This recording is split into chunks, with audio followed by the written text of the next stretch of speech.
আকাশে যতই মেঘ থাক না কেন, বাড়ির মানুষগুলো তো আর পেটের মেঘ জমিয়ে রাখতে পারে না। তাদেরকে টাইম টাইম খেতে দেওয়াটা আমাদের কর্তব্য। শুধু তাদের কেন, আমরাই বা কি, আমাদেরও তো পেটকে শান্ত করতে হয়। কিন্তু ওই যে ঝক্কির রান্না সারাক্ষণ ভালো লাগে না।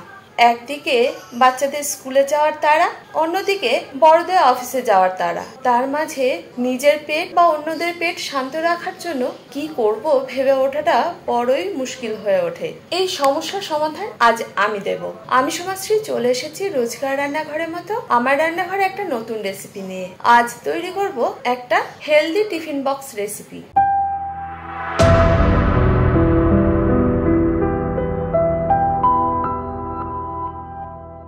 এই রেসিপিটা তৈরি করতে কি কি উপকরণ লাগবে? আমি নিয়েছি 3টে ছোট ছোট সাইজের বার্গার রুটি, এছাড়াও নিয়েছি চিজ, আছে একটা মিডিয়াম সাইজের পেঁয়াজ কুচি করে নিয়েছি, একটা মিডিয়াম সাইজের টমেটো, সেটাকে বীজ ফেলে কুচি করে নিতে হবে। টমেটোর জায়গায় আপনারা ক্যাপসিকাম, বেল পেপারও ইউজ করতে পারেন। এছাড়া নিয়েছি 2 টেবিল চামচের মতো সুইট কর্ন, যেটা জলে একটুখানি সিদ্ধ করে নিয়েছি। আর নিয়েছি 3টে ডিম, যেহেতু 3টে স্যান্ডউইচ বানাবো তার জন্য 3টে ডিম নিয়েছি।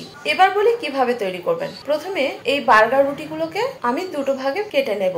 আপনারা এই বার্গার রুটির জায়গায় স্লাইস রুটিও ব্যবহার করতে পারেন, সেক্ষেত্রে স্লাইসটাকে আর কোনো কাটাকাটি প্রয়োজন পড়বে না।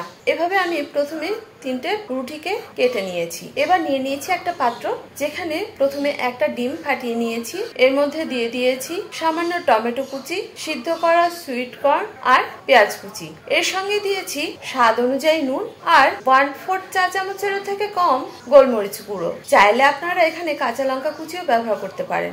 এবার এটাকে ভালোভাবে মিক্স করে নিতে হবে।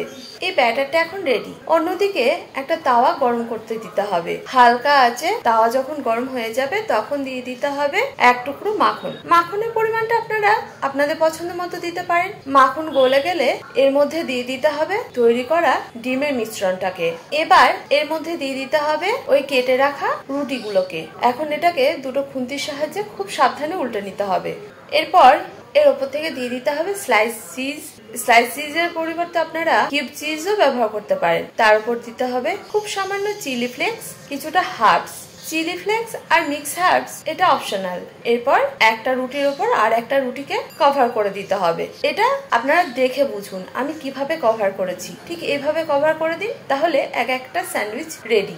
এভাবে আমি 3টাকেই তৈরি করে নিয়েছি। এই স্যান্ডউইচগুলো দেখতে যতটা সুন্দর হয়, খেতেও বহুগুণ টেস্টি হয় আর হেলদিও। যেহেতু খুব সহজে হয়, তাই সকাল সকাল রান্নার ঝামেলা থেকেও মুক্তিও। কি সহজ তো, তাহলে আর দেরি কিসের, ঝটপট তৈরি করে ফেলুন। আর কেমন হয়েছিল সেটা কিন্তু কমেন্ট করে জানাতে ভুলবেন না। যারা আজকেই প্রথম আমার ভিডিও দেখছেন তাদের কাছে আমার ছোট্ট অনুরোধ, ইউটিউব থেকে দেখে থাকলে চ্যানেলটাকে সাবস্ক্রাইব করবেন, ফেসবুক থেকে দেখে থাকলে পেজটাকে ফলো করতে ভুলবেন না। আমার রান্না বা রেসিপি ভালো লাগলে লাইক শেয়ার করতেও ভুলবেন না। যারা প্রথম দিন থেকে আমার সঙ্গে আছেন তাদেরকে অসংখ্য ধন্যবাদ। এইভাবে আমাকে সাহায্য করুন। তাহলে আজ এই পর্যন্ত, দেখা হচ্ছে পরবর্তী ভিডিওতে। আপনারা ভালো থাকুন, সুস্থ থাকুন এই কামনা করি, আর এভাবে আমার সঙ্গে থাকুন। ধন্যবাদ।